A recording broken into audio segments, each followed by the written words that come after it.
أعوذ بالله من الشيطان الرجيم.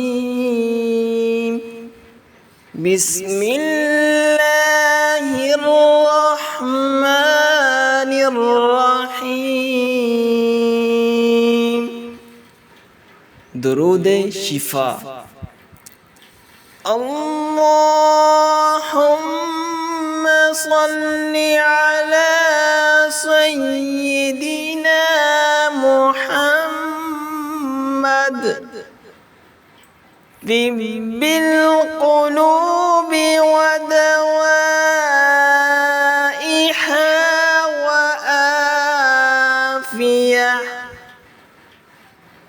وآفية الأبدان وشفائها